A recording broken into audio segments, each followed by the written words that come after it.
দেশের জন্য একটা শোকের বা কালো ওয়ার্ডে তার গণমাধ্যমে প্রকাশ পেয়েছে যে ইরানকে এখন চাইলেই হয়তোবা যুদ্ধ বিমান দিয়ে আর কাবু করা খুব একটা সম্ভব হবে না। 4 নম্বর ব্রেকিং খবর, পাকিস্তানের ইন্টেলিজেন্স এবং নিরাপত্তা বাহিনী তাদের শত্রু দেশের এজেন্সির বিরুদ্ধে এবার মাঠে নেমেছে। আজ সারাদিন বেশ কটাকে ওপারেও পাঠিয়েছে, জেলেও ঢুকিয়েছে। এছাড়া থাকছে আরো অনেকগুলো গুরুত্বপূর্ণ খবর আজকের লাইভ সেশনে।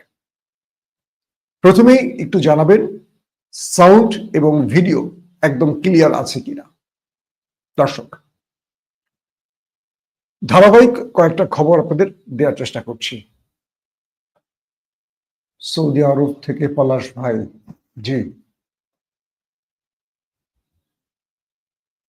খবরের অপেক্ষায় থাকেন তামিম ভাই, রাজ্জাক ভাই ক্লিয়ার, ওকে, হ্যাঁ, কমেন্ট চলে এসছে আপনাদের। প্রথমে আমি যে খবরটি দিয়ে শুরু করব সেটি হলো পাকিস্তান। আমি মোটামুটি পাকিস্তানের এই খবরটা ধারাবাহিক বেশ কতটা আপনাদের দিচ্ছি, অনেকে এই বিষয়ে জানতে চান।